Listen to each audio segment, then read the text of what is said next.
भास्कर खुलबे हमारे साथ जुड़ रहे हैं, उनके साथ हम बातचीत करेंगे। भास्कर खुलबे जो कि प्रधानमंत्री के दफ्तर में सलाहकार रह चुके हैं, इस पूरे मिशन को कोऑर्डिनेट करने का काम वो कर रहे हैं और इस समय उनके स्टेटमेंट असल में आप उसको द लास्ट वर्ड के तौर पर ले सकते हैं। भास्कर सर, बहुत स्वागत है आपको। अगर मेरी आवाज आ रही हो, नमस्कार, मैं दिनेश गौतम बोल रहा हूं।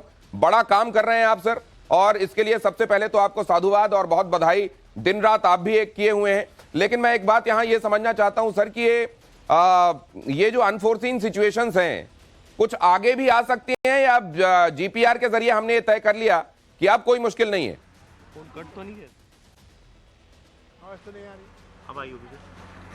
देखिए सर, आवाज आ रही है आपको? भास्कर सर नमस्ते। भास्कर सर आवाज आ रही है आपको? हेलो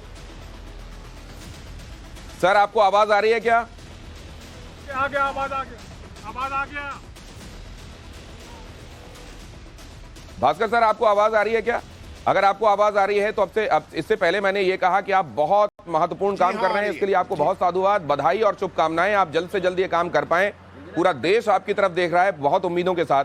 और दूसरा, मैं ये भी जान रहा हूं कि इस वक्त आप क्या बता सकते हैं हमारे दर्शकों को जो इस वक्त का हाल है? सचिन नहीं, आपकी शुभकामनाओं के लिए बहुत बहुत धन्यवाद। इस समय हम अगली ड्रिलिंग के लिए तैयार हो रहे हैं और मशीन ड्रिल करके आगे और 6 मीटर जा सके उसके लिए प्रयासरत हैं।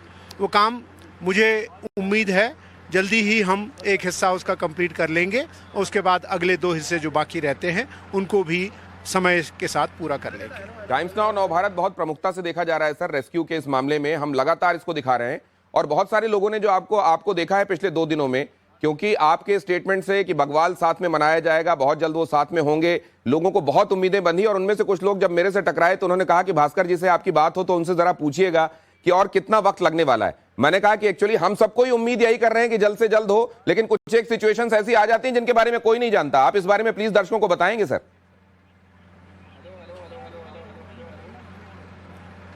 आप बिल्कुल ठीक कह रहे हैं कि अनसर्टेनिटी के इस एटमॉस्फेयर में कोई भी टाइम का प्रेडिक्शन करना सबसे बड़ा डिफिकल्ट काम है।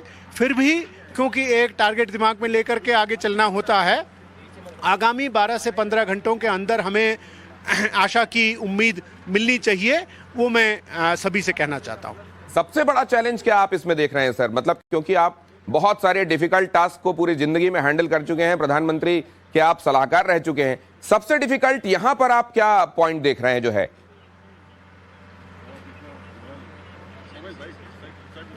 नहीं, अभी तो ऐसा मुझे प्रतीत नहीं होता है कि हमारे सामने और कोई बड़ी डिफिकल्टी आने वाली है, अनलेस वो ऐसे छुपी हुई है कि हम देख नहीं पा रहे हैं।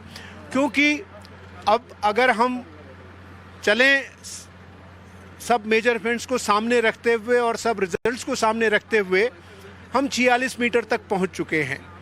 हमें और 6 मीटर आगे जाना है और अगले 5 मीटर में हमारे पास जीपीआर रिपोर्ट कहती है कि कोई ऐसा मेटेलिक इंटरप्शन नहीं है जो हमारे काम को बाधा दे। तो मुझे उम्मीद है क्योंकि अगले 6 मीटर उसके बाद के हम रिपोज के उस एरिया में होंगे जो सॉफ्ट होगा। उम्मीद करता हूं कि हमें बहुत ज़्यादा कोई डिफ़िकल्टी आएगी नहीं, अनलेस एज आई सेड वो डिफ़िकल्टी छुपी हुई है और हम उसे देख नहीं पा रहे हैं। राइट सर, आपने कहा कि ग्राउंड पेनिट्रेटिंग रेडार से अब ये देख लिया गया है कि अगले 6 मीटर कहीं कोई दिक्कत दिखाई नहीं दे रही है और उसके बाद जो मलबा है वो सॉफ्ट है। एक बात मैं समझना चाहता हूं सर कि अभी हम 46 पर हैं, मतलब हमारे सामने 62 तक पहुंचने का चैलेंज है क्या सर? आगे कितना बाकी है सर इन ऑल टोटल? 60 तक पहुंचने का ही हमारा अनुमान है जी। अच्छा, 60 तक पहुंचना है। और ये क्या एक बार में जीपीआर जो रीड कर पाता है सर वो 5 to 6 मीटर ही रीड कर पाता है और फिर फर्दर उसको देखना पड़ता है क्या सर? क्योंकि आप देखिए, नहीं वो आगे भी रीड कर पाता है, लेकिन जिन्होंने वो स्टडी की उनसे मैंने बात की तो उसके मुंह पर क्योंकि जगह ऐसी नहीं थी जहां से वो अपना इंस्ट्रूमेंट लेकर के और आगे का आकलन हमको दे सकें, तो इसलिए ये अब लिमिटेशंस हमको एक्सेप्ट करने ही होंगे। और सर ये जो सरिया, ये जो आयरन स्ट्रक्चर जिसको आप लोगों को काटना पड़ा गैस कटर से, अगर ये टनल फ्रेमिंग के लिए इस्तेमाल किए गए थे, उसकी फ्रेमिंग के लिए, तो ये तो मलबे के साथ आगे भी मिल सकते हैं ना सर? या 6-6 मीटर करके आप देख लेंगे कि कोई मेटेलिक स्ट्रक्चर है या नहीं, जैसा अभी आपने देख लिया? हाँ, मिल तो सकते हैं, इसीलिए मैंने कहा कि वो 5 मीटर में मेटेलिक कोई ऑब्स्ट्रक्शन नहीं है, यही हमें जीपीआर की रिपोर्ट कह रही है। ये तमाम देश के लोग जो इस समय प्रार्थना कर रहे हैं, दुआ गो हैं, आपको सुन रहे हैं, उनसे आप कोई स्पेसिफिक चीज अगर कहना चाहें, क्योंकि पूरा देश आपको सुन रहा है, दुनिया आपको सुन रही है सर।